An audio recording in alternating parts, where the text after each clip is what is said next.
Welcome to the What's Happening Birmingham video podcast.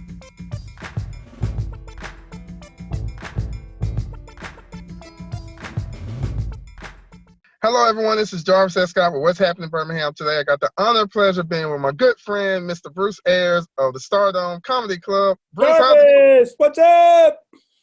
Great. If you all remember the great iconic interview I did with Bruce last January. Yeah. Everybody go back in the archives and definitely check it out. It was great. Always a good time. He's always been a good friend and supporter of the business throughout the years. And I appreciate it, friend. I want to first start off by saying that. One of the reasons why I want to bring Bruce on today, because we're continuing talking about the coronavirus pandemic and how it's affected Birmingham and local businesses. And one area I guess me and Bruce can agree the most is most of the impact that has been nightclubs and bars. So I want to bring Bruce on. Jarvis, it's the whole entertainment industry that has really taken a hit. And we're all about attracting crowds, attracting people to come and see our shows. And when it first happened in the beginning of March, everybody's going, well, man. But then once March 12, 13, 14 came and we realized we're all going to shut down, then it became real. And and then when we had to lay off or furlough our entire staff, that was a really sad day. And this whole situation is so fluid that every day it seems like there's something new, it's changing. And we've just really had to adjust every day to whatever the circumstances are. So our first concern when we closed down was, I got all these kids working for me. Mm-hmm. What are we going to do? They don't have any money. A lot of people that work in the bar and restaurant and entertainment business, they're week to week. Their money is week to week. They get cash money every night. And I'll tell you, Roy Wood Jr., I got to give him so much credit. He called me up and he goes, Bruce, me and Mike Birbiglia and some other comics in New York, we want to do something for all the iconic nightclubs and comedy clubs in the country. And we want to set up a GoFundMe and do a benefit for you guys online. And they did that. They raised for us over $10,000. And, okay. Giving my kids a check of $200, $300, $400, $500, it really made a difference for them. And we want to thank everybody who donated, and of course, thank Roy Wood. And so that got them through it initially. Then the government came in and stepped up, and I think the CARES package had really good intentions, and it really helped, a lot of people in the industry as far as getting on unemployment, the extra $600 every week. So they're kind of doing okay, money-wise, and so we're happy about that. The other thing I had to think about when it first occurred for you is because you have a whole lot of moving parts. You plan out shows, and if I'm saying, correct me, you plan your shows out usually 6 to 12 months in advance with talent and things like that. So you had to immediately kind of put a pause button or a stop button. But you know what though? Everybody in my industry, all the comics, big name comics, down to opening acts, everybody got it, and we're all in this together. And, so we had to cancel these shows, move these shows around, and, we're all in the same boat. Mm-hmm. So, we're just going to work it out, because even now, we don't know what it's going to be like in a month or 2 months. They haven't started, baseball yet. The NBA season hasn't, but yet they don't know if there's going to be people at Alabama football games yet. Mm-hmm. So it's a fluid deal. And so there's nothing, we don't have anything in concrete right at the moment. I know that I'm going to try to open the second week in June with all the restrictions and all of that, but we're just going to have to see. I will say this. last night, now that you can go to restaurants, one of the places we go to is J. Alexander's. And, we know the people there, been going there for years.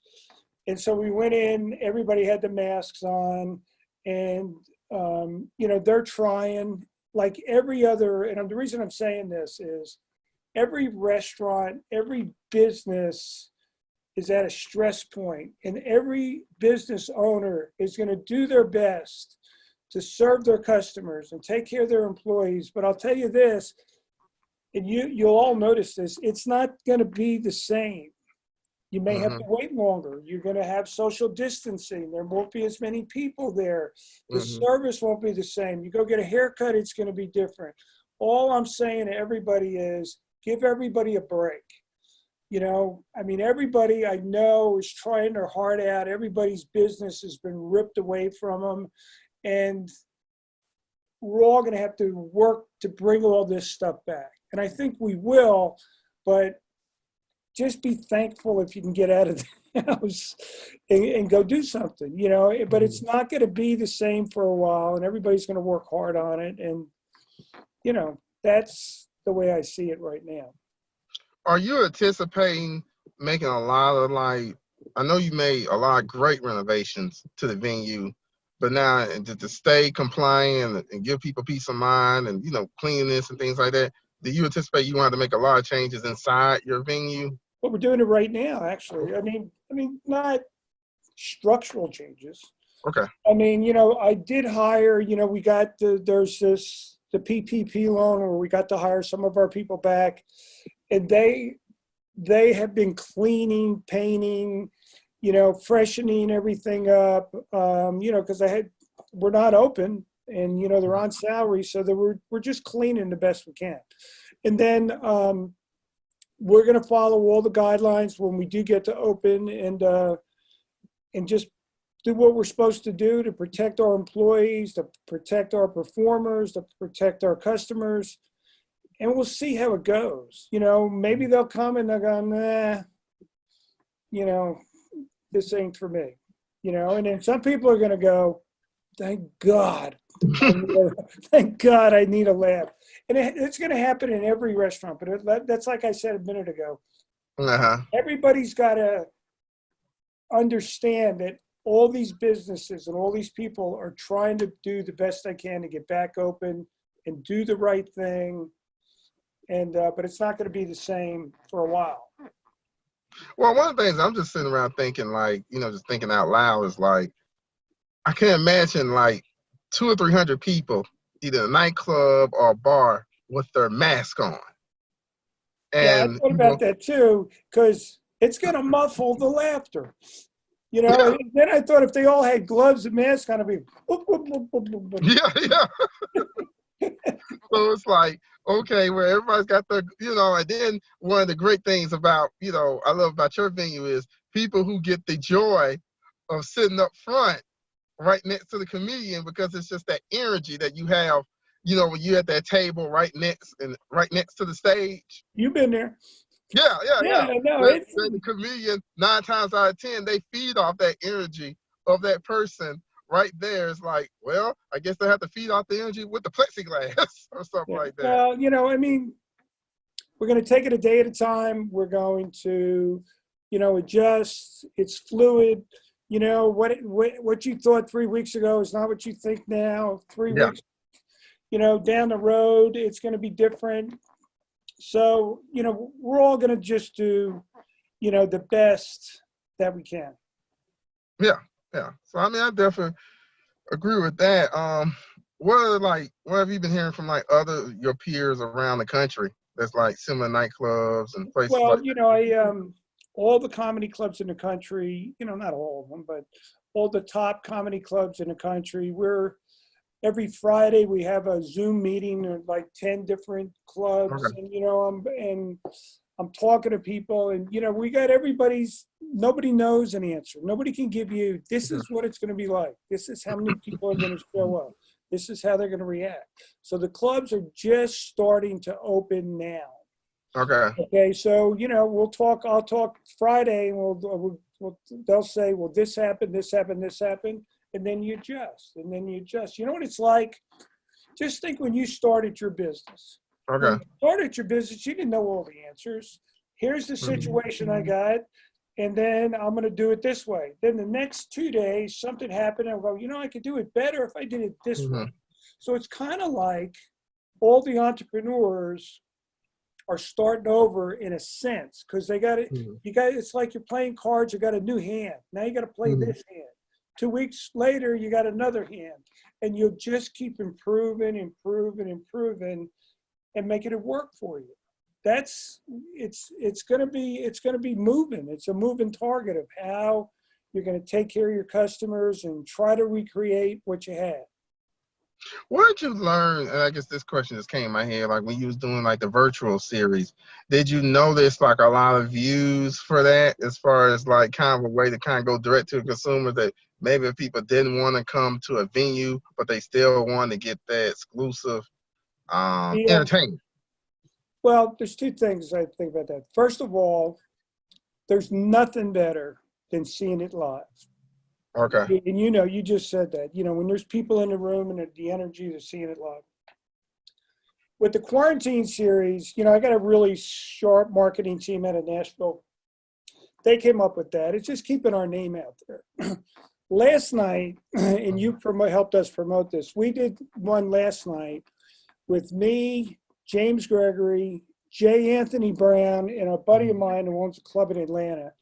And it just went great. We had over 65,000 views. And Wow, it was great. But we were telling old stories about things that happened in a club. And so the whole thing with that is we just want to keep our name out there. We can't we can't give them what they have here, but just, hey, don't forget about us. We've been around 37 years, and we want to keep going and want to do the right thing. Well, I'm glad that you bring that up, because I feel like a lot of times, like I've been telling a lot of business owners, that right now this is the best time, or I wouldn't say excuse, but the best explanation to say, well, let's cut marketing costs. But one thing about marketing is that if you don't put yourself out there and continue to tell people you're open, people can safely assume that you're closed. Well, let me tell you why you're so right. You're so right now, because marketing is going to be so vital. Because what I think happened over the last 8 weeks, well, people are getting in different habits. Like instead of going to the restaurant, they're getting food delivered to them. They may go, I kind of like this. So instead of going to this place, I'm going to get it delivered. So what you want to do when you start going again, you need to get your name out there. You need to get your customers back. You need to, get new customers. So I agree with you. Marketing, like right now, we're not doing much marketing because we're not open. But me and you were talking. We're doing something. You can't just fall off the map, because then it's going to be harder to get restarted, I think. All right. Well, Bruce, any final thoughts you will leave? And if they would like to get in contact with the Stardome, what's that contact number and the website? Well, let me just say this. I think, and it's not just because I own the comedy club, but laughter is what people need. When you're depressed or you're down or you're sick, it's a proven fact that when you laugh, it releases these things in your body called endorphins. And these endorphins make you feel better. And I think everybody, even if you can't come to the Stardome, watch a funny movie, do something, get your mind off it where you can laugh. And I'm just hoping that when all this is over and we can have everybody back, I just can't wait to see all those smiling, laughing faces, here at the Stardome. If anybody wants to catch the video that we did last night, you can just go to our Facebook page at Stardome, or if you want to send a message or something, it's stardome@stardome.com. And we're going to look to open the second week in in June. We don't have all the dates and everything set up of who it's going to be, but that's what we're going to do. And, thanks to you and all your guys who've been with me all these years. And, you've been a big part of promoting the Stardome, and I really appreciate it. Well, I appreciate you, and most part of the friendship with you and your wife, over the years and everything. And one thing I like about when I see both of y'all always energetic and happy, and and everything, and always. Hey, you didn't see us last week. I'm always kidding. Put up a good front. Yeah, so that's the main thing. But I'll definitely be there second week of June. So all right, buddy. And thank you so much. And folks, this is a good guy right here. Keep following him. Take care. All right. Well, thank you, Bruce, and thank you all for watching this podcast. Please check out what'shappenedbirmingham.com for more videos, and don't forget to subscribe to the YouTube channel. Thank you all again, and we'll see you in the second week in June. At the Stardome, y'all. Let's come get some laughs. All right, buddy. Thanks, George. All right, Take care. Thank you for watching the What's Happening Birmingham video podcast. Please check out our website, app, or subscribe to our YouTube channel for the latest videos today.